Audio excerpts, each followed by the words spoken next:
I met Valerie Stein while playing piano at the Subway bar, and I met Valerie Stein while playing piano at the Subway bar and grill at St. James Park Tube Station to make ends meet.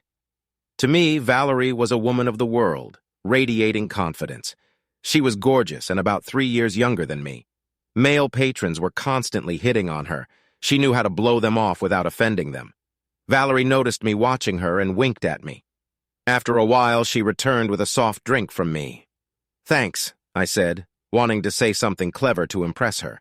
I realized I needed to strike up a conversation instead of just stammering. Age? Hi, Valerie, when we met every work night. Knowing she uses the subway to get to and from the bar, I hung around outside until she finished clearing tables. I waited for her to exit the bar through the back door where we finally came face to face. I quickly said, "Valerie, can I give you a ride home?" She replied in a lusty voice, "How do you know where I live?" Stammering, I whispered, "I'm pretty sure it's near my house, so hop in." I opened the passenger door and she climbed into the car. Then, after giving me directions, I hit the road. Unfortunately, it was in the opposite direction from my apartment. Oh well, such is the price of infatuation. Valerie asked, "How long have you been playing the piano?" "You're really good at it." I briefly described my university years, earning a degree in musicology. "How long have you been a waitress?" I asked. She replied, "Since I graduated high school, it's been about 4 years now." My gaze stopped every now and then on her short skirt and long legs, and she caught my eye and smirked. But she didn't do anything about that short skirt. Suddenly she said, "Here we are, that's my building over there. Thanks for the ride." She kissed me on the cheek and disappeared into the building. I waited to see which one her apartment was in, watching the light in the window. She stood at the window and waved at me. I waved back at her and then drove back to my apartment with a smile on my face, a gentle kiss on my cheek, and a feeling of being on top of the world. On the way home, I thought back to my university years. I dated a few female students from my university, but second dates rarely happened. I was always shy with girls, especially if I liked them, which made me tongue-tied. Fortunately, I was too busy studying to date much as I had ambitions to get a music degree. As I became more confident, my relationship with Valerie quickly gained momentum, and soon we were dating in our spare time. We were mutually drawn to each other, and it seemed impossible to stop, like two magnets. We found time for ourselves, we had picnics in the park, fell asleep under a willow tree in each other's arms. We rode bikes on London's cycle paths. Nothing expensive, just simple things. While we were together, we found pleasure. Lying on a mat in Hyde Park one lazy Sunday afternoon, Valerie told me that she had dropped out of school at 16 and had spent the last 4 years working part-time as a waitress in cafes and bars. Last year, she finally got a full-time job as a waitress at the Subway bar and grill. I told Valerie that my parents were stingy and saved money for my university education. During my studies, I worked part-time at local pubs to save up money to buy instruments, books, and the like. I can now play piano, saxophone, clarinet, and acoustic guitar. I wanted to accomplish more in life than just teaching music to school children. After getting a job as a pianist playing background music during dinner clients, I sprang into action. Our romance blossomed, and within 6 months we were a couple. Valerie moved into my large apartment. To this day, I vividly remember our first night together. Valerie was intrigued by my artistic nature and enjoyed having me serenade her. Recognizing my musical abilities, she suggested I compose during the day while she worked part-time at a local cafe, encouraging me to write more sheet music. But I noticed that Valerie also had a tough side. She had a sharp tongue, remembering past events and habitually bringing them up to embarrassed people. One day, after a hard day at the cafe, Valerie came home and caught me hard at work on my sheet music. I was so engrossed that I hadn't done a single chore around the house. She blurted out, "You sit on your ass at home all day playing guitar and I'm working hard at the same time," verbally abusing me. I tried to understand why. After all, it was her idea. I'm not good at conflict and I'm generally shy. She can be a bully at times. One morning I heard her singing in the shower while making her morning coffee and realized she had a beautiful musical voice. Now it was my turn to teach Valerie, in this case how to sing and hold a note. We worked on Valerie's singing for 3 months, practicing her voice. I also taught her the basics of note reading, Finally, I talked my old retired high school music and choir teacher into helping Valerie hone her voice for a small monetary reward. While I continued to write the scores, Valerie helped with the lyrics. We ended up with 6 songs, but Valerie's favorite was the first song I wrote while I was still at university. The Cuckoo is Crying is a mother's lament over the loss of a young child. We auditioned for the owner of a Subway grill bar and grill. I played piano and Valerie sang. He offered us a 30-minute gig one night a week. Valerie still worked as a waitress and I continued to play dinner music, but every weeknight we could perform together on stage in front of an audience. Some customers danced on the small dance floor in front of the stage. On Friday and Saturday nights, pop bands perform here, and Valerie and I are not needed. I made recordings of our nightly performances, which I then edited. I took the finished recordings to various London record companies, but never made my way into the music world. However, that didn't stop us from doing small gigs at weddings, parties, dinners, and the like around London. Money was fine, and we decided to paint the inside of the apartment, enjoying the task side by side. Together, we managed to put together a bookshelf from IKEA. I bought a new living room and a big screen TV.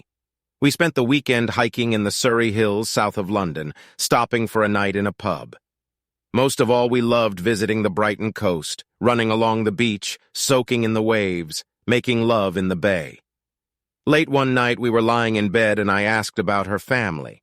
She told me that she had left home 2 years before she turned 18. A year later, her mom and dad died in a car accident. Her dad was drunk. After that, Valerie's siblings were placed in foster care with various relatives, none of whom she has seen since. On Saturday night, I asked Valerie to marry me. We had a simple ceremony at the registry office, much to my mother's displeasure, but times were hard and we loved each other. Our future looked promising. We were still playing at the Subway bar and grill in the evenings when I heard about a dinner club for gentlemen and their wives once a month. The regular pianist, a university acquaintance, was seriously ill and he suggested I take the job. The pay was very good and it just so happened that we had Saturday nights free. However, the club manager wanted auditions, so I took Valerie along to make up a duet. The manager is impressed with our performance, which we have been honing for a year.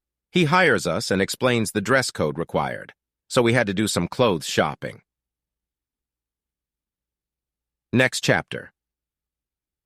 After 6 gigs at a gentleman's club, one evening when we were taking a break, we were approached by a man in a £5,000 suit. He claimed to be the CEO of EMI Music. He complimented Valerie on her singing and said he saw opportunities for her in the music industry. He gave her the name and number of EMI's music manager and suggested she call him on Monday to arrange a demo session. We rehearsed most of Sunday, playing a few songs I had written and a few more for backup. Valerie called at 10 in the morning and was connected to Don Thomas, the music manager. They talked for a while and Valerie talked about her singing experience over the past 18 months. The date was set for 2 o'clock Wednesday afternoon.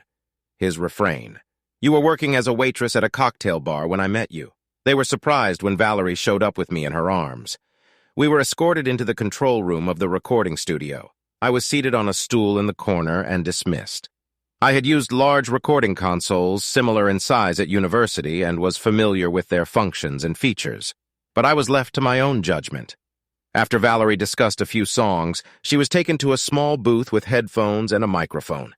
Valerie did some demos and then asked to perform a piece of music she was familiar with. The song was called "The Cuckoo is Crying." Valerie explained that the music was written with her vocal range in mind. The song and her recording were duly impressed. Don offered to record it as a demo track. When they learned that I had written the music and lyrics, they invited me to record both the piano and guitar tracks. The sound engineer, Bob, spent the next few hours working on the song, adding dub tracking and some of my harmonizing with Valerie.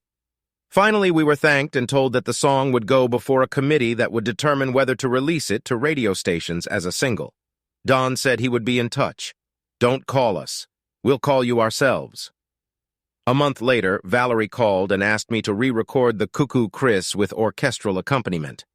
I wasn't needed during the recording, but they offered me a position as a studio session musician, and I would be called in when needed. The Cuckoo Chris surprised everyone and hit the top of the charts in 3 weeks, staying there for 2 weeks. Valerie's career took off. 6 months later, as a follow-up to her hit single, Valerie recorded an album of my songs with our lyrics, which went to #1. Valerie's money was flowing. Mine wasn't as lucrative, so I continued to write sheet music and play solo music for dinners at the Subway Bar and Grill in the evenings and at the Gentlemen's Club once a month.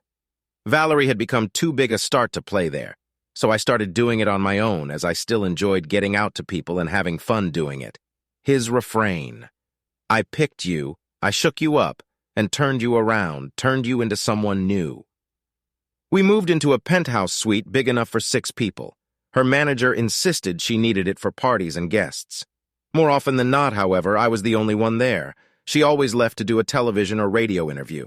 Parties with Elton Jones, Paul McCartney, Bobby Williams, and other celebrities. Impressed with my musical abilities, EMI Studios offered me to become a permanent studio session musician at a prohibitive rate per session, which I couldn't refuse. Bob, the recording engineer, and I became good friends. He was impressed with my musical abilities and recommended me to other artists as a songwriter. In the months that followed, we spent many hours with other musicians creating backing vocals for many artists. I quickly wrote a song for a relatively unknown male singer who came to the U.S. That song became his first big hit in the States, so session music became my main source of income. But I still enjoy the monthly gigs at the Gentlemen's Club, and all I need now is a female voice to accompany me. Next chapter. The best way to find out what Valerie was up to was to watch TV, society news. I could no longer reach her on her cell phone because her personal assistant, Pennsylvania, would intercept all calls and tell me Valerie would call me back. But I can hear Valerie's voice in the background saying, I don't have time to talk to him right now, his refrain. You know I can't believe it when I hear you don't want to see me. You don't. You don't want me? Valerie arrived at 7 in the morning without explaining where she had slept the night before. She didn't offer me a kiss or a hug, heading off to shower before a light breakfast, changing clothes for a working lunch with the music director for her first concert.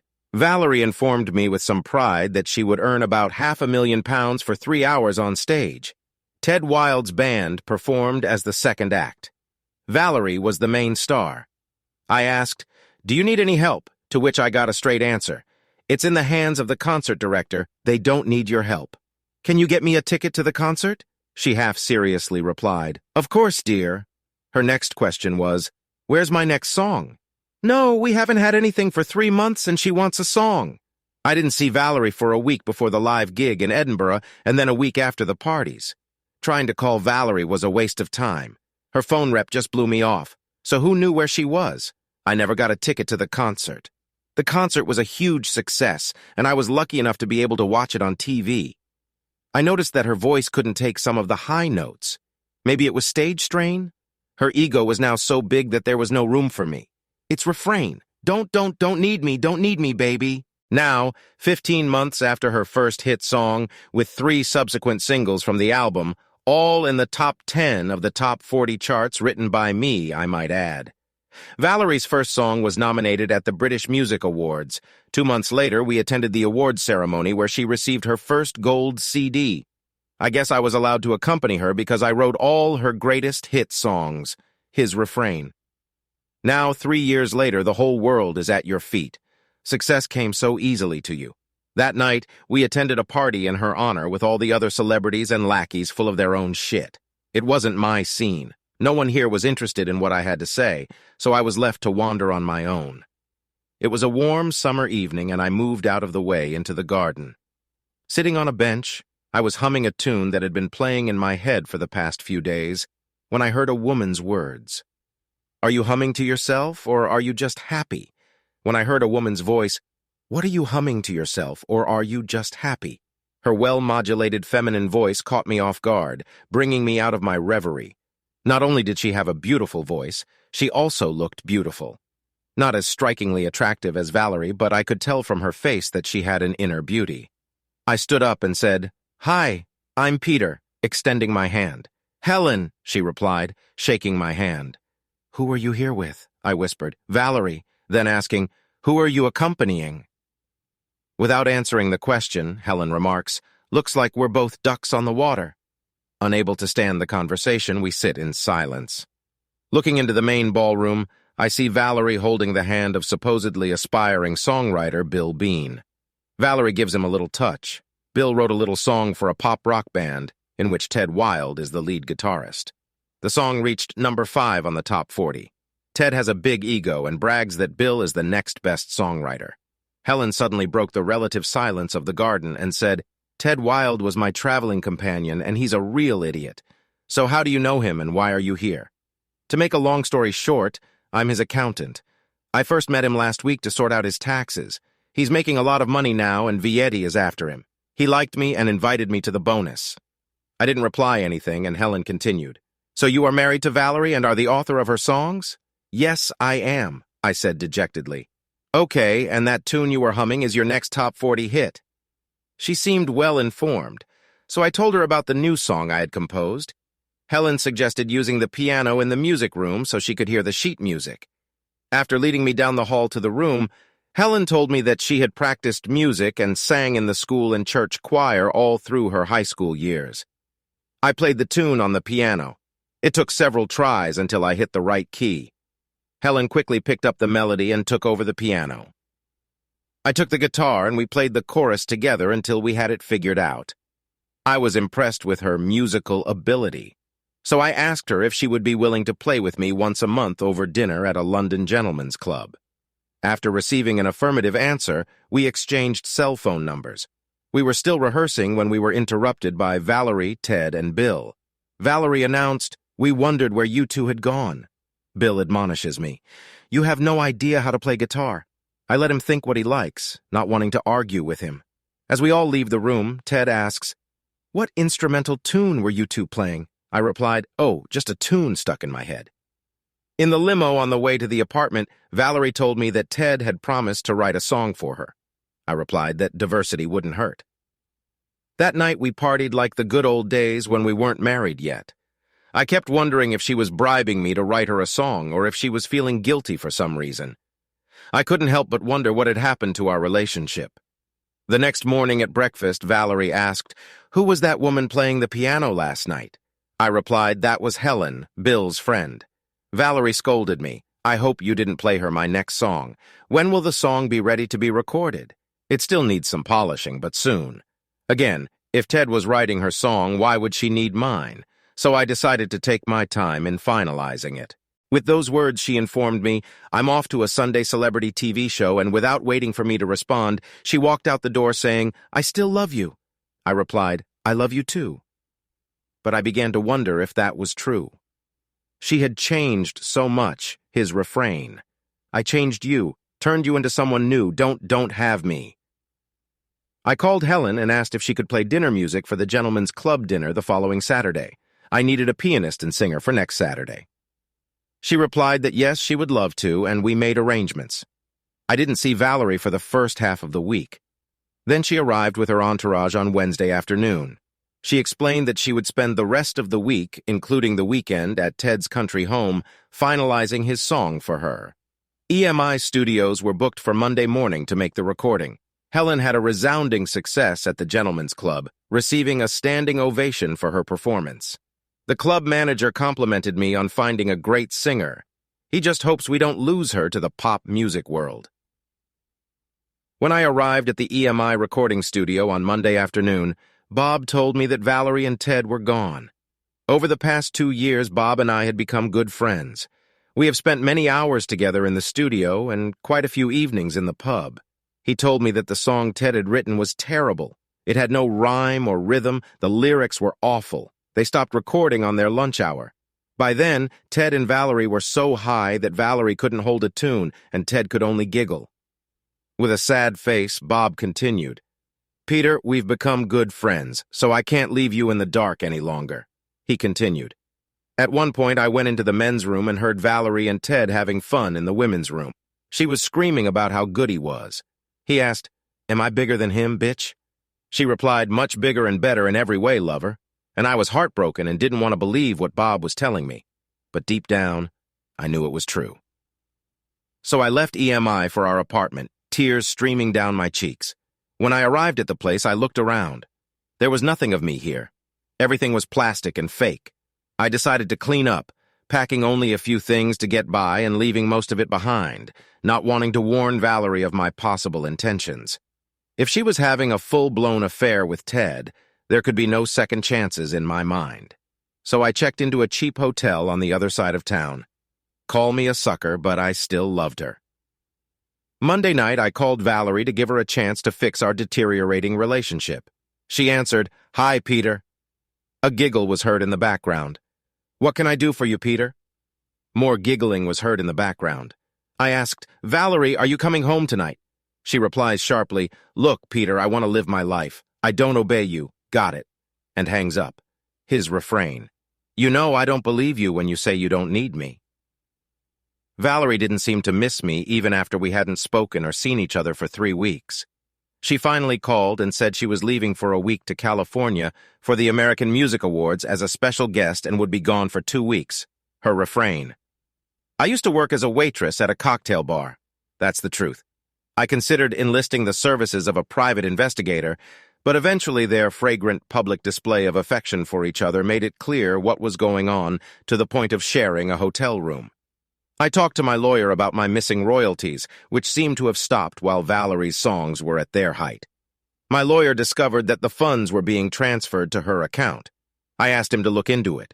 I needed the money to pay for my hotel stay because I refused to move back into the apartment. I watched the American Music Awards on TV to see Ted accompanying Valerie. Press photos showed her entering an exclusive hotel on Sunset Boulevard, arm in arm with Ted. Valerie wrote, "I needed a vacation and I'm leaving for the beach." I replied to make sure our marriage was unbreakable. "Where?" "I'll be there so we can spend time together." But she never responded. A month later, the TV news reported that they were in Jamaica, sunbathing and sharing a hotel room again. There were also rumors that Valerie and Ted were having orgies at celebrity homes in Kingstown. I moved all my stuff out of the apartment and found a small apartment in North London. The TV news reported that Valerie and Ted had returned to London Heathrow. Various illegal substances were found in Valerie's luggage and, unsurprisingly, none in Ted's luggage. When she objected, saying it wasn't her stuff, she made a scene and was stripped. The next day, it was front-page news and all the newspapers. Top 40 singer Valerie Stein was charged with possession of a controlled substance and fined a hefty sum. Her manager bailed her out.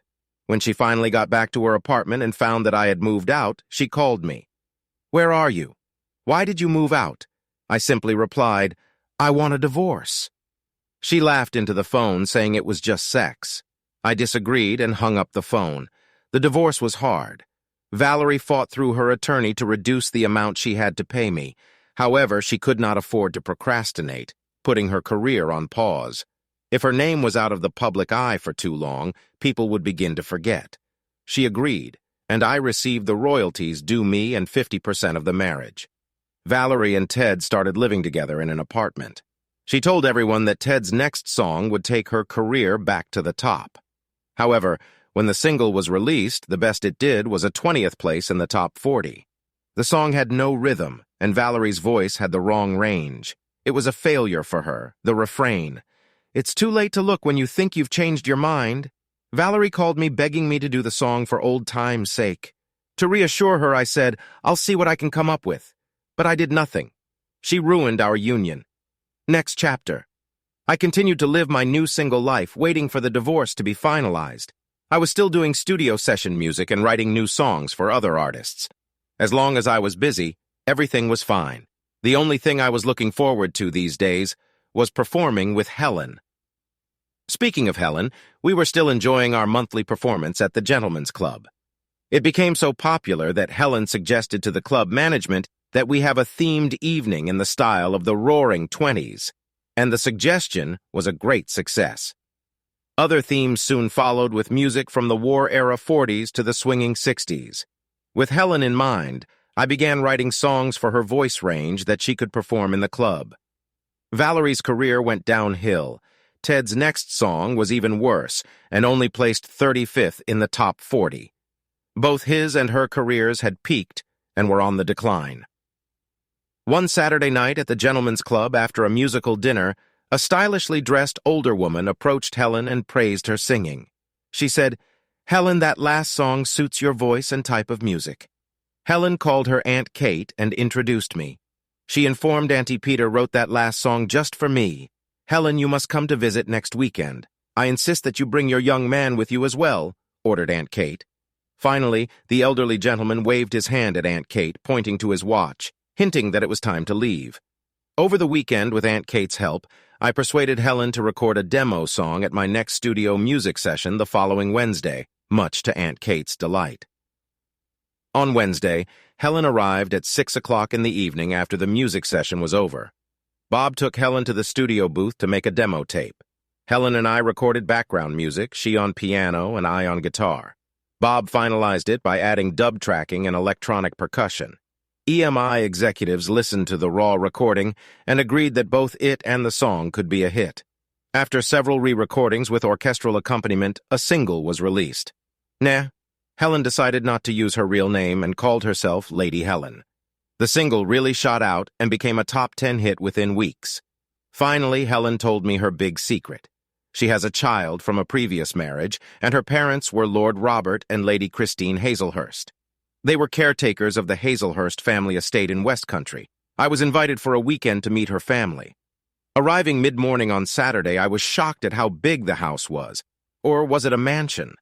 It was definitely a stately home with 20-plus rooms. However, the building was 150 years old and in need of repair. Saturday night was a busy night. I met her entire family over dinner. Finally, I was introduced to Stephanie, who was 5 years old. Stephanie now lived with her grandparents on the estate and went to a private girls' school in Hazelhurst. I was introduced to Helen's older sister, Saliva William, her husband, and their 2 daughters. After much persuasion from the assembled family, we persuaded Helen to sing to my accompaniment on Saturday night. The whole family was surprised to learn that she was the latest top 40 singer, Lady Helen, whose single is currently at number 5. All family members encouraged Helen to keep singing. Her mother told Helen that music had been part of their family's history for 200 years. 2 weeks after meeting her parents, Lady Helen's next single was released. Another song of mine rose to the top of the charts in 3 weeks and stayed at number 1 for 5 weeks. In the intervening 9 months, Helen and I had matured our relationship to the point where we had become lovers. Helen invited me to move into her larger city apartment. She quit her tedious job as an accountant at Prescott and Wharton to concentrate on her singing career. Helen gave up her manager and bookkeeper, doing both herself, hiring a part-time assistant to help. She firmly promised me that she would always return my phone call. Without having too big an ego, Helen and I still held monthly gentlemen's club sessions just for fun. It came as a surprise to one and all when Steve, Ted Bean's younger brother, sued Ted for stealing Steve's songs. He had written them in music lessons during his high school years. Ted was ordered to pay his brother all royalties. As a result, Valerie kicked him out of the apartment and out of her life. Helen was pressured by representatives of the EMI Music Company and various fan groups to arrange a live concert, but she kept putting it off.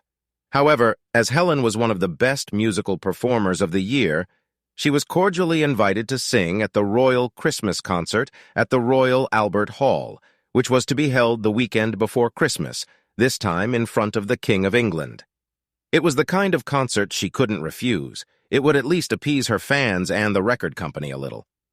To say our parents were thrilled is an understatement. Helen insisted that our parents be guests. I got to accompany her on acoustic guitar, and she played piano and sang center stage. Next chapter. A month before the royal concert, I visited Helen's older sister, Saliva. We set a date and time that was convenient for her. Saliva lived just 10 miles from the estate in a renovated cottage in the grounds of Hazelhurst Private School for Girls. Her husband was headmaster of the school, where she also taught history and English. The history of the main school building dates back some 400 years to when Churchill owned the estate. The school building was the original home of the estate and was given to the school board to help establish the school. It was renovated when the school was founded about 150 years ago. However, the school's land is owned by the Hazelhurst family estate, which receives an annual ground rent. It was the best bargain ever made by the 5 times great-grandfather of the present Earl, much to the delight of all subsequent Earls. As a result, it became the family's main income. As Helen told me, Saliva is the heiress to the Hazelhurst estate, and as the eldest daughter, is honored to wear the Hazelhurst wedding ring. It was last worn by her grandmother. William proposed to Saliva by giving her the ring about 5 years ago. Saliva invited me into the living room where we sat down facing each other. "Saliva," I said, "I'm going to ask Helen to marry me at the Christmas family reunion." She replied, "That is the best news ever. I'm so happy for Helen and you, and I won't say a word." I continued, "Can I borrow the Hazelhurst's wedding ring to make a likeness of it for Helen?" "What a wonderful idea," Saliva replied. Saliva suggested the jewelers Royal and Sons who made the original Hazelhurst ring about 200 years ago. Saliva went on to explain the history of the ring. The Hazelhurst wedding ring was passed down throughout the family's history to the eldest daughter or the eldest son's fiancé. In the center of the ring was a large ruby with 8 diamonds surrounding it for 8 generations of the Hazelhurst family. She continued, "Royal and Sons contacted me several times asking to borrow the ring. It turned out that all of their jewelry designs were destroyed during World War II when London was bombed. They wanted to make an electronic drawing of the ring for their records." She picked up her cell phone and made a call. After explaining the situation to the jeweler, she happily agreed to expedite the matter. She made an appointment for me for tomorrow at 3 o'clock in the afternoon. As we stood there, Saliva spoke. "This is so exciting." Then, encouraged, she hugged me. She took the ring off her finger, returned it to its case, and handed it to me. The Royal Christmas concert was a resounding success. Helen sang like an angel and received many ovations and applause. Drinks with His Royal Highness after the concert were just icing on the cake. 2 days before Christmas, I picked up Helen's engagement ring from Royal and Sons, a store called Hollingsworth Ring. The ring cost only £30,000. The money was not wasted. Royal and Sons only needed Hazelhurst's ring for a few days to get an electronic copy, after which it was returned to Sylvia. As a thank you, they rejuvenated the ring, making it look like the day it was created some 200 years ago. It was a surprise to me that my retired parents were invited to celebrate the holiday at Hazelhurst Estate. We arrived just before Christmas at lunchtime to stay for 3 days. Out of courtesy, I privately approached Lord Hazelhurst and her ladyship on the afternoon of Christmas Eve. I asked their permission to marry their daughter. I got consent from both of them. Lady Hazelhurst congratulated me by embracing me, and the Earl shook hands with me, saying, "A splendid young man." I showed them the ring made by Royal and Sons for Helen. Although it was similar to the Hazelhurst ring, it was different enough in itself to be original. On Christmas evening after dinner, the entire Hazelhurst and Hollingsworth family sat in the large living room drinking hot toddy. I got down on one knee in front of Helen and asked for her hand. "Yes," she answered cheerfully. I proudly slipped the wedding ring onto her finger. She then put her arms around me and kissed me lovingly on the lips. I was hugged by Stephanie. While Helen admired the ring, I told the assembled family how the Hollingsworth engagement ring was created, including with Saliva's invaluable help. I explained that the center of the ring was Helen's birthstone, an emerald with 10 diamonds surrounding it, as Helen is the 10th generation of the Hazelhurst family. I hoped that the ring would be passed down in both families for years to come. After the cheering subsided, all the ladies wanted to look at the engagement ring to arrange the place, date, and outfits for the wedding. Meanwhile, the men went to the billiard room to drink brandy and smoke a cigar. Next chapter. Since Helen had already had a big white wedding, she decided to have an intimate family wedding in the chapel of Hazelhurst Private School for girls in early summer 6 months later. Helen invited several of her closest school friends and their spouses.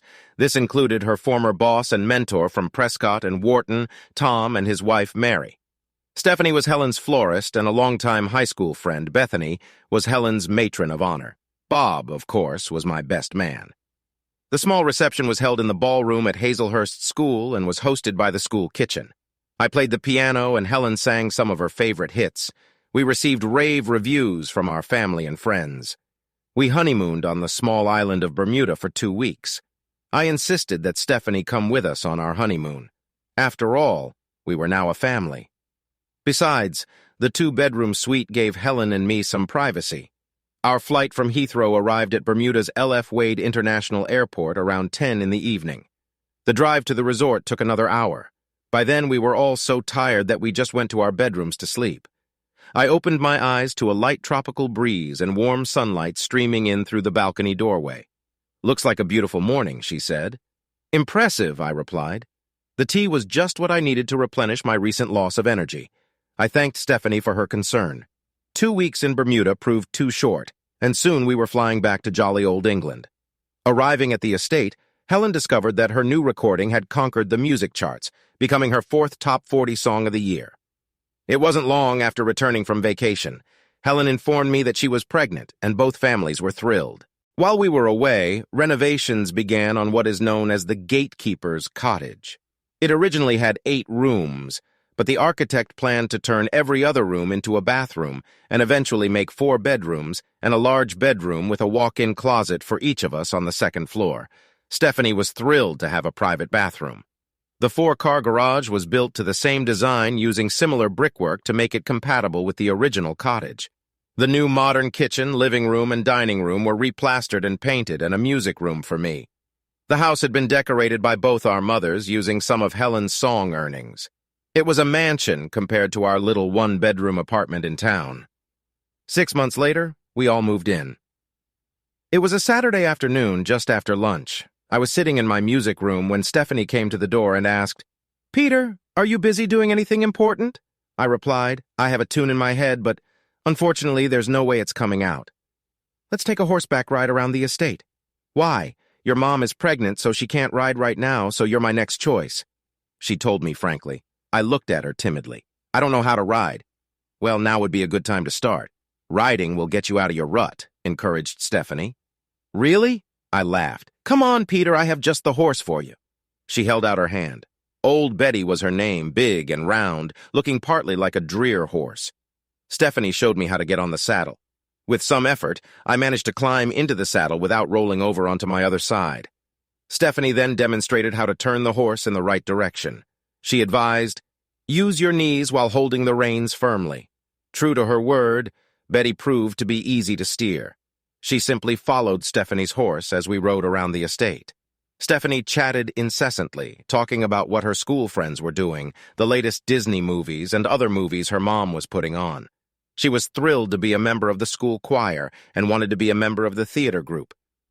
Back in the barn, Stephanie showed us how to wipe Betty down, brush her hair, check her water, and put out her food. As we walked back to the cottage, a tune that had been rolling around in my head came to mind. "I got it. Thank you, Stephanie."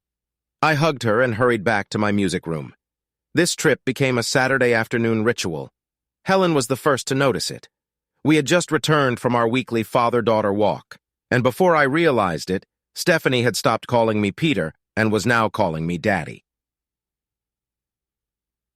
Next chapter. The pressure from fans and the music company on Helen to hold a live concert with more top 40 chart hits was insurmountable. The concert organizers hoped to draw an audience of about 100,000 people. They offered Helen starring roles and £3 million for the 2-hour concert. The organizers estimated that Helen could earn up to £1 million just from selling CDs and paraphernalia. So we decided to do a live concert before our baby was born. We arrived at Leeds Roundhay Park, Northern England that afternoon and did the usual sound and equipment check in the morning. Helen was 3 months pregnant, just starting to show, and she was only scheduled to be on stage for 2 hours. Free tickets were provided for our parents and my sister's family. Bobby William was the other performer that evening. It was suggested that he and Helen perform a duet on stage in the first song of their 2-hour show. On stage before Helen began singing, she introduced me as her songwriter, lover, husband, and father of her children, who would accompany her throughout the show. Then she began the concert. Towards the end of the 2-hour performance, Helen announced, "Peter and I are expecting our first child. This song is dedicated to our baby." The audience clapped and applauded loudly. Helen revealed the title of the last song of the evening. She told the audience the story behind its creation. Peter wrote this song while studying music at university, and it was not specifically written for any particular artist, as another famous artist claimed. Her rendition of the song mesmerized the audience, and a hush fell over the 100,000-strong crowd.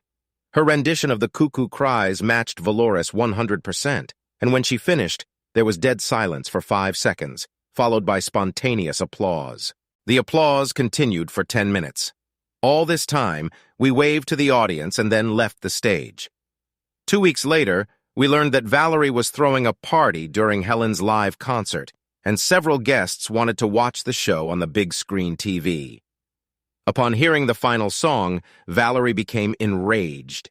She smashed the TV screen with a champagne bottle, and the guests ran out of the building, leaving her alone with her anger. It was reported that Valerie tried to sue Helen for singing her song, but it turned out she had no right to decide who could sing it as I wrote it. Next chapter. After Helen announced that she was pregnant with our first child, I decided that we needed a secluded place, our place by the sea where we could get away from the hustle and bustle of the estate. Unbeknownst to Helen and Stephanie, I had purchased a small, derelict resort called Bronte Villa. It was built over Whitsunday Bay within walking distance of the beach. The villa was set on 15 acres of land, hidden from view by a small nearby village. In front of the villa's entrance was a large paved area with lounge chairs that overlooked the ocean. In the back was a private pool, patio, and a gas barbecue bar. The lower level of the villa had 2 ensuite bedrooms, a large kitchen, dining room, living room, media room, etc. The upper floor had a small TV room and 2 ensuite bedrooms, as well as a large balcony overlooking the English Channel. In addition, there were 6 separate self-contained apartments within the property. Each of the 6 two-story apartments had 2 bedrooms and ensuite for 4 adults or 2 single adults or children on the upper floor, each with a small balcony. On the first floor, there was a small kitchen, living room, and toilet laundry room. I purchased the villa at a bargain price and then spent almost the same amount to renovate it. The finished product was worth the effort. All the Hazelhurst and Hollingsworth families could come here in the summer. Helen, my parents, her brother, and his family had their own private space. Everything was renovated in 6 months, so we were able to spend private time with our firstborn and, of course, my riding companion, Stephanie. Next chapter. Our baby boy, Richard Peter Hollingsworth, was born into his mother's loving arms 6 months later, much to the Earl's delight. With Richard's birth, Saliva abdicated in favor of Helen, the estate manager. Saliva quietly admitted that she and William had never wanted to be masters of the estate, and Helen was far more qualified for the job. So now we have a son. It seems to be a fait accompli. Richard would have to change his name to Hazelhurst to inherit the family estate at the age of 21 if he wanted to carry on the title of Earl of Hazelhurst. We spent a week at Hazelhurst Manor to introduce Richard to the Hazelhurst and Hollingsworth relatives. Then, on Sunday, his christening took place in the chapel of Hazelhurst School. The following weekend, I informed Helen and Stephanie that I had rented a villa near the ocean for a week. After loading the luggage into the trunk and Richard into his baby capsule, we set off on our week-long vacation. Helen was absolutely thrilled with the view from the front of the villa. Stephanie began to look for a room for herself. Richard will sleep on a cot in our bedroom. Helen immediately went out onto the balcony of the master bedroom to admire the spectacular view of the channel and take in the sea. Finding her room, Stephanie went in search of it. After a while, she came running back and asked, "Can she go for a swim in the heated pool?" Man, we all put on our bathing suits and jumped in the pool, including Richard. Later that first night, I fired up the barbecue and we cooked lamb chops and salad. I had a cold beer, no wine for Helen. The week went by quickly. We explored the seaside and rocky shore. We spent our days sitting on the sandy beach below the villa, and Richard sat in the seawater. On our last evening, as the last rays of sunlight reflected off the few clouds, we sat in deck chairs in the front yard of the villa and looked out to sea. Breaking the silence, I said, "I could do this every weekend." We heard agreeing nods in response.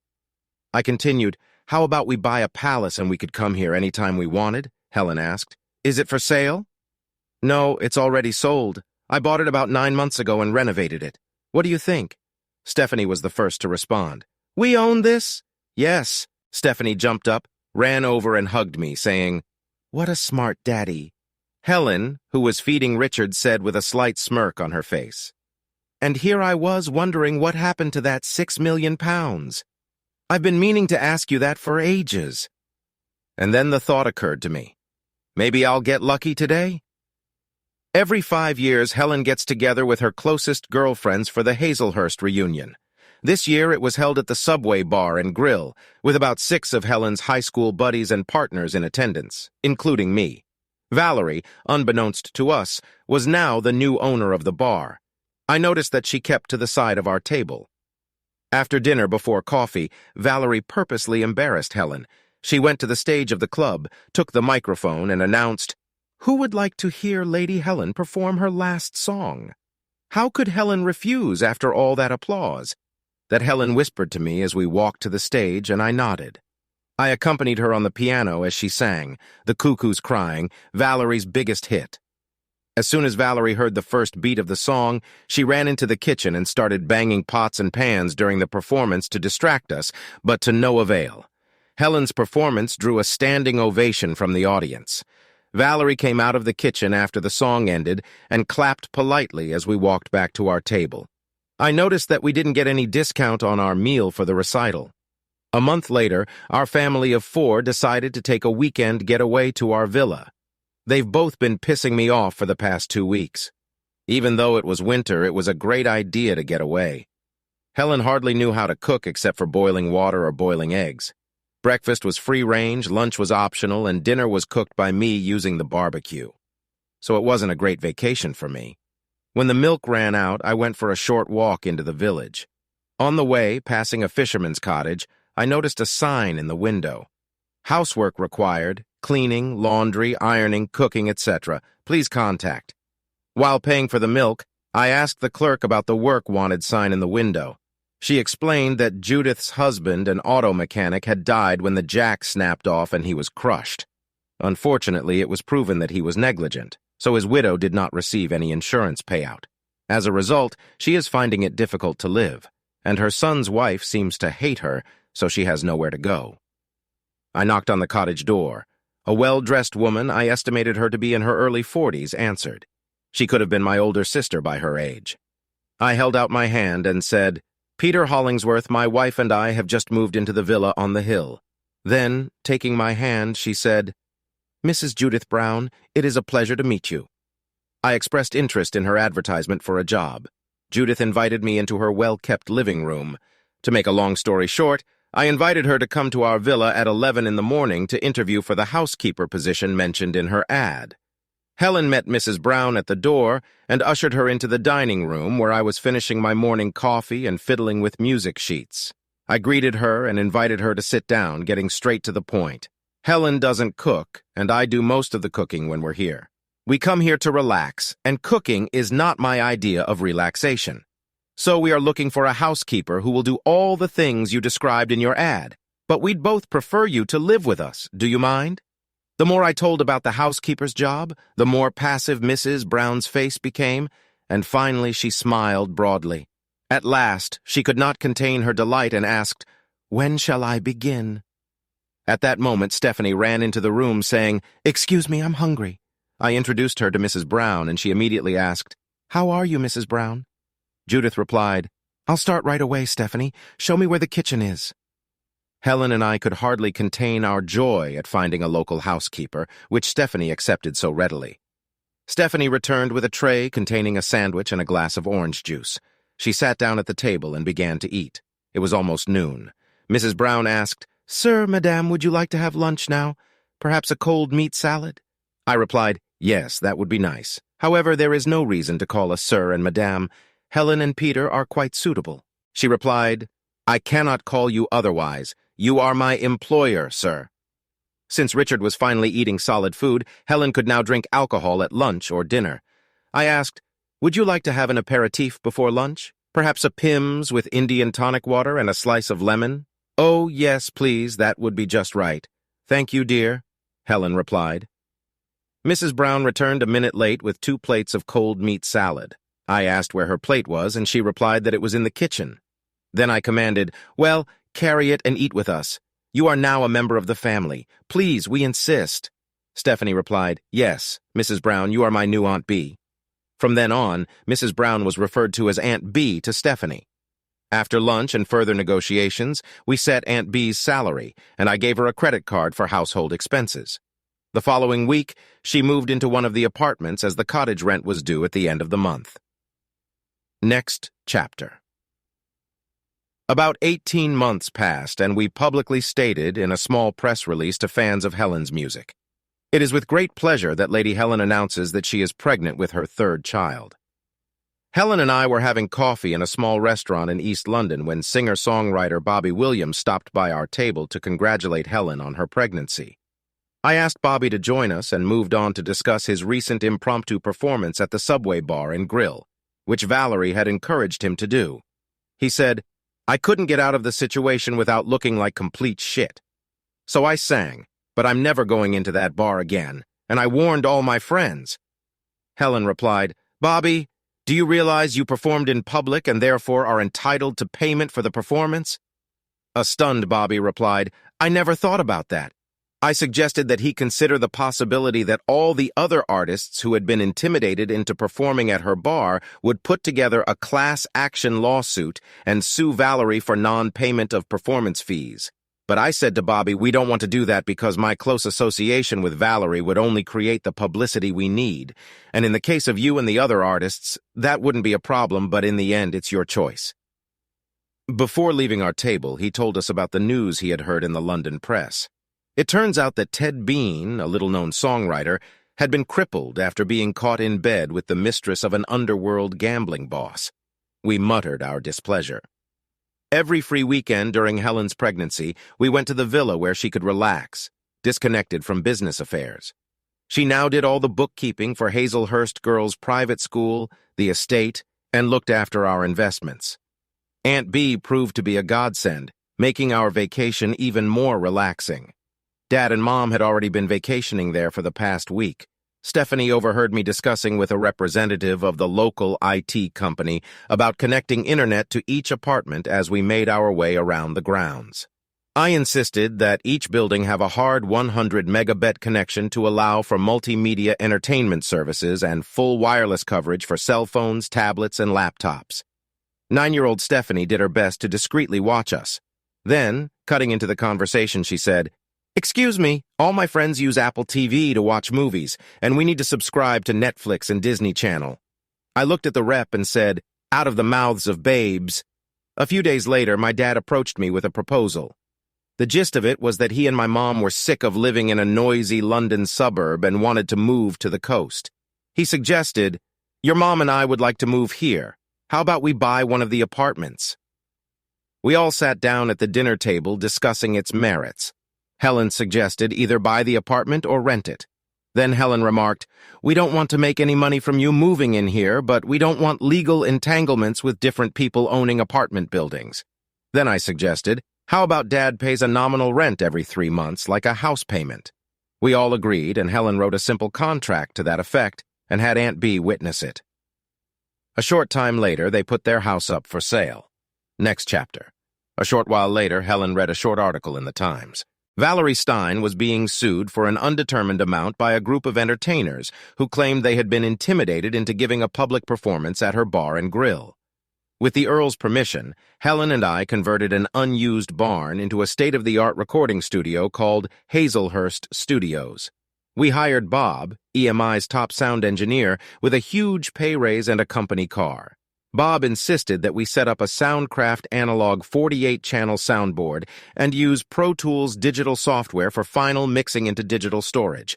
The entire studio system would be on a private network and not connected to the internet for security reasons.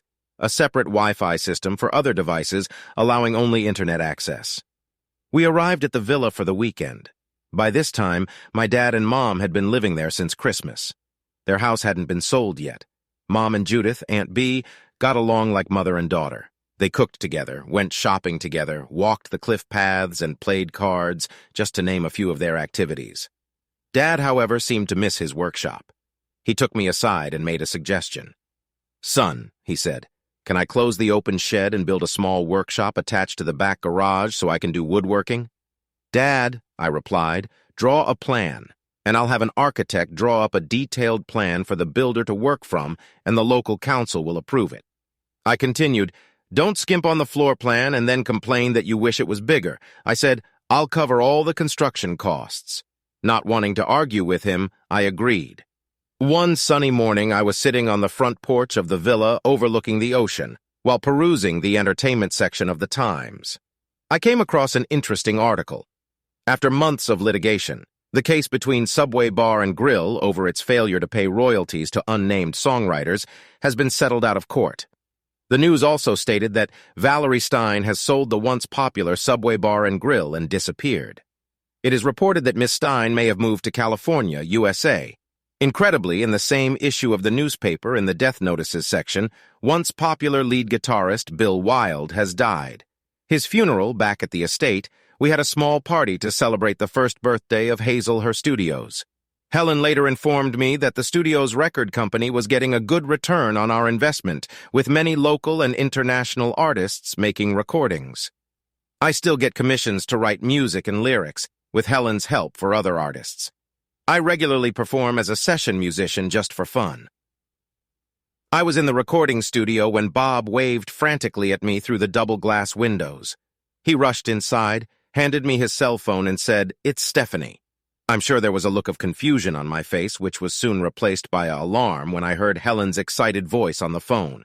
I jumped out of the house, headed to my car, and drove to Hazel Harris High School. I met Helen in the school's reception area. When we met, she cried and sobbing threw herself into my arms. As I hugged Helen, I looked at her, William, Saliva, and some young woman who sat crying. I didn't know who to turn to first.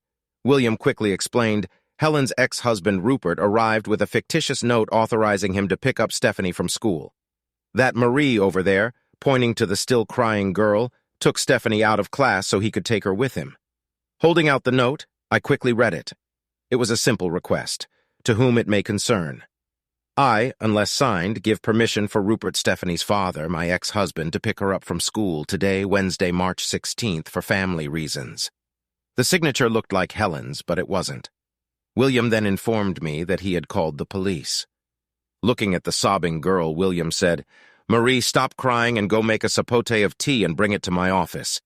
So we all went to the headmaster's office to wait for the police to arrive.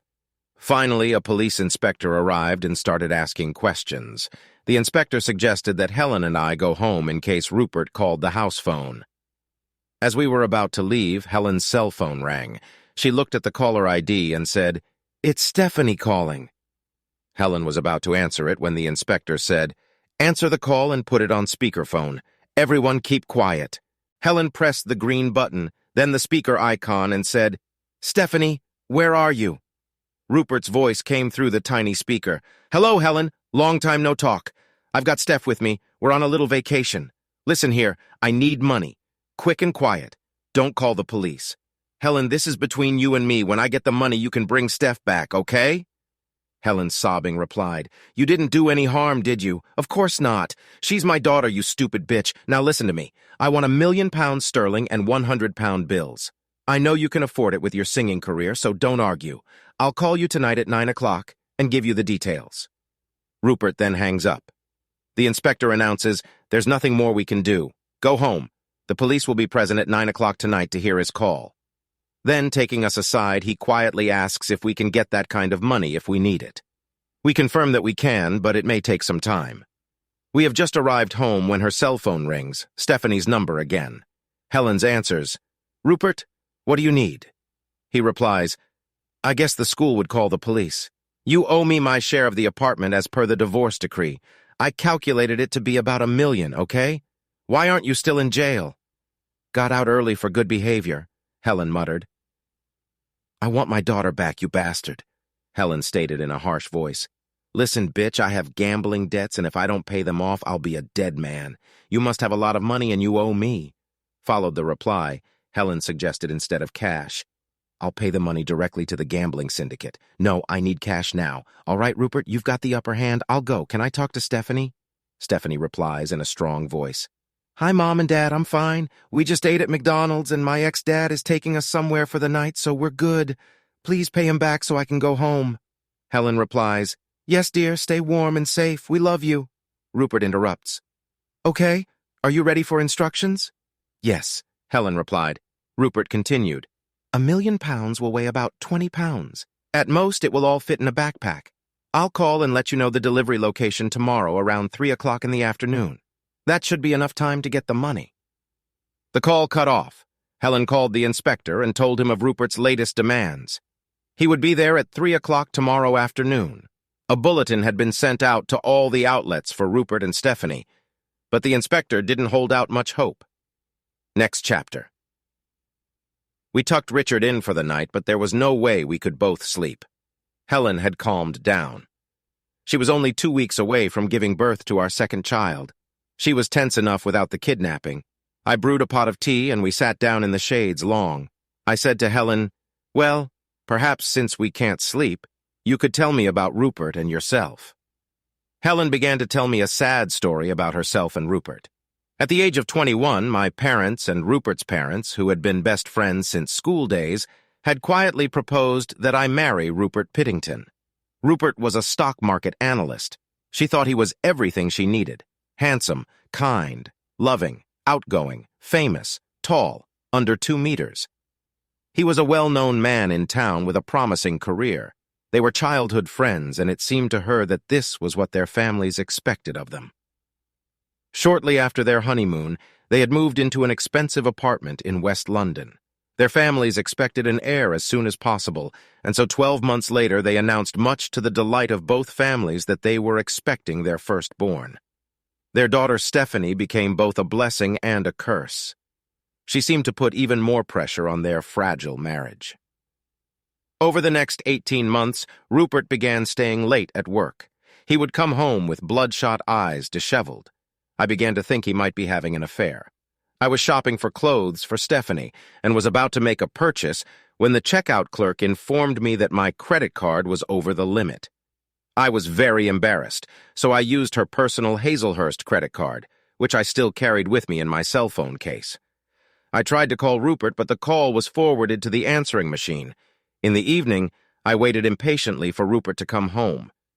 It was 9 o'clock at night when all hell broke loose. It started when the doorbell rang. I opened it, and 2 men burst into the apartment. I cried out in fright as the larger man pushed me aside and walked inside. I screamed, "How dare you! I'll call the police!" Without asking, a second well-dressed man took my arm. I struggled but could not break free. Finally, he dragged me into the living room and sat me down on a chair, ordering, "Sit here." As soon as he turned away, I ran to Stephanie's room, picked her up in my arms and squeezed her tightly in a hug, then went back to the living room to sit. Pulling my cell phone out of my pocket, I tried to dial the police emergency number. A well-dressed man came out of the master bedroom and snatched the phone from my fingers. He said, "No police, where is your husband?" "At work," I replied. "No, not at work. He was fired a month ago. You're lying, why should I believe you?" Another large man came back from the bathroom and said, "He's not here." The well-dressed man said, "When you see him, tell him we want our 100,000. Got it." As soon as they left, I called my dad and told him what had just happened. First, he asked if me and the baby were okay. I confirmed that they hadn't hurt us. Dad then told me to call the police to say it was a home invasion. Mom and Dad arrived just after the police took my statement. I described the men who claimed my husband owed them money. I told the inspector that the well-dressed man had a scar on his left cheek in the shape of a question mark. The inspector muttered, "Fool brothers." At that moment, my mom burst into the room and enclosed me in a hug. I was still shaking and immediately burst into inconsolable tears. My mom took me into the bedroom.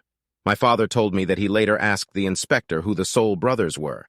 The inspector replied that they were known for their illegal gambling. The inspector handed Dad his business card and asked him to call if he found out anything. When the police left, Dad asked if I had called Rupert's parents. In all the craziness, I hadn't called. Dad called to inform them of the events of the night. He talked to Malcolm, Rupert's father, for 20 minutes. By the end of the conversation, Dad was yelling into the phone and hung up in disgust. Apparently, Rupert's family had known about his gambling addiction for years, believing that marriage would cure him of his addiction. They hoped that family obligations would force him into rehab, but that only made things worse. And yes, he's been unemployed for the last month. It seems Rupert had spent his entire inheritance gambling. His family was going to disown him. Why was his father so angry? They knew, but they didn't have the courage to tell me. I couldn't stay there another night, so we packed everything we could into 2 cars and drove back to their house. Mom drove my car since I couldn't stop shaking. It was well past midnight and I couldn't sleep, so my mom made us all a cup of cocoa. We sat quietly sipping the hot beverage at the dining room table, and then Dad had an epiphany. Remember, 2 months ago, your mom's pendant went missing. Mom didn't notice it until a week later when you and Rupert were visiting. I groaned. Of course, you don't want to say Rupert plucked it off. The next day, Dad called the inspector and told him about the disappearance of the pendant. Dad suggested that Rupert might have stolen it. He told the inspector that the missing had been reported to the local police at the request of the insurance company. The pendant was still missing. Rupert was not a particularly clever crook. 2 days later, he was caught by the police on his way out of our apartment. He confessed to stealing the pendant, which was recovered a week later, much to Mom's delight. I immediately filed for divorce. He was to serve an 8-year sentence at Her Majesty's discretion. Next chapter. The next day, at 10 o'clock in the morning, Helen contacted our bank manager and withdrew a large sum of cash, £1 million. We were due to arrive at 2 o'clock in the afternoon to collect the money. The manager called back to confirm the withdrawal, and Helen gave the inspector her number to cooperate. The inspector and officer arrived 30 minutes early. The housekeeper made us each a cup of tea while we waited for Rupert to call. Rupert called at 3 o'clock. Helen was all business today. She had put her cell phone on speaker mode. Rupert's voice was clearly audible. "Okay. Are you ready for instructions?" "Yes," Helen replied coldly. "But before you ask me anything, I want to talk to Stephanie, otherwise I'm going to hang up, Rupert." "Good. I guess that's what you wanted." Stephanie's tone of voice surprised us. "Mom, I'm fine. Just pay the bastard, okay?" Rupert took over, informing us that the location of the fall was in North London, in Highbury Field Park, next to a children's playground. Helen informed Rupert that her husband, Peter, would be doing the drop as she was very pregnant. Rupert objected. Helen said, "It's Peter, or we'll call the police. Your choice." Rupert grumbled and agreed, then asked for Peter's cell phone number and quickly hung up. The inspector promised that everything would be discreet.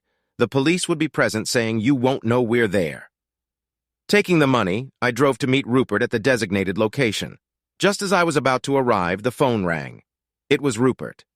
"Change of venue, old man. Meet me at the north end of the park by the public restrooms, next to the tennis courts."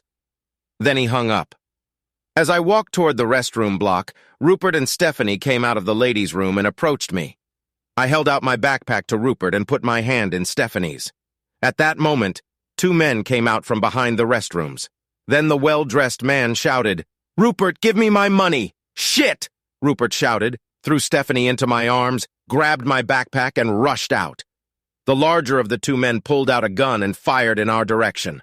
A bullet hit Rupert in the back, but he was still trying to run. I pushed Stephanie to the ground, and the next shot caught me. My last thought was to protect Stephanie, so I fell on top of her. As I lay on top of Stephanie, I saw police officers rushing toward us from all directions. In the commotion, the gunman surrendered, dropping his gun and throwing his hands up in the air. A well-dressed man ran up to him and tried to take his backpack, but Rupert wouldn't let him go, and then the man kicked Rupert. Now, with the backpack, he ran toward the road. Stephanie from under me asked, "Daddy, why are you dripping on me?" I replied, panting. "I think I've been shot." I then passed out. Next chapter.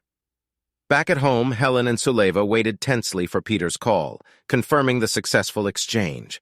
When the phone finally rang, she answered breathlessly, "Hi, Peter, have you got Stephanie?"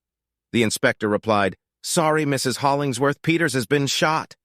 Helen nearly fainted, dropping the phone and exclaiming, "Peter's been shot!"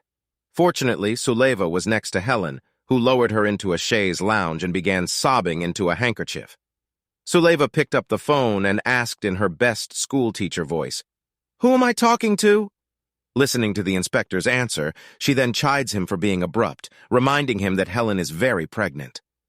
Concluding the conversation, Suleva replies, "We'll be there as soon as possible. Helen, Peter's not dead. He's only injured.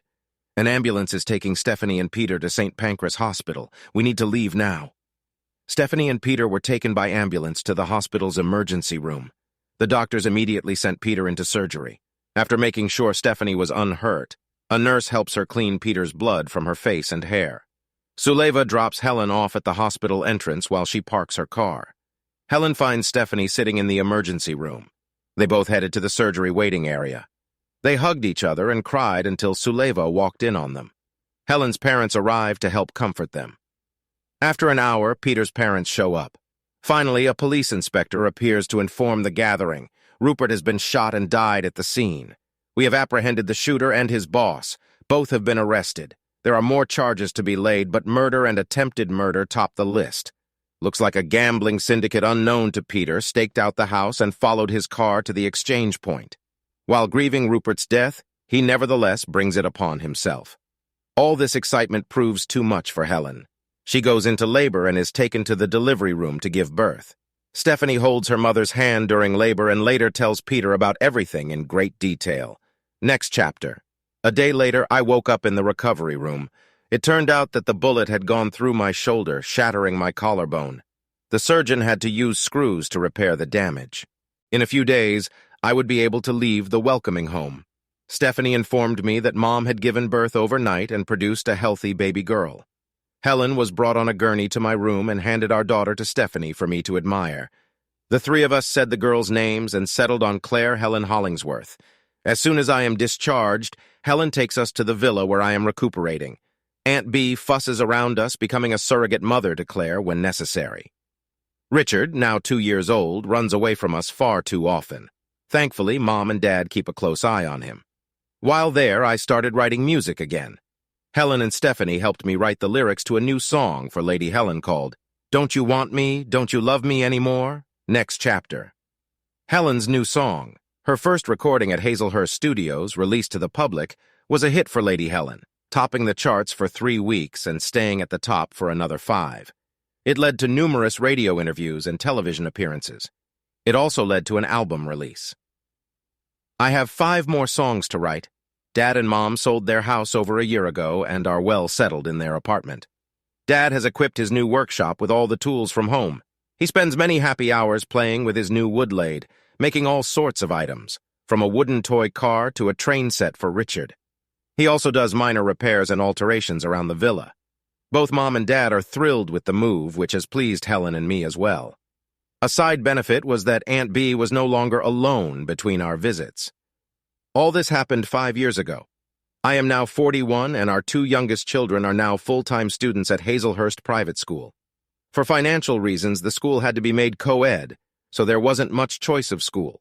The children traveled to school every day on horseback across the estate fields.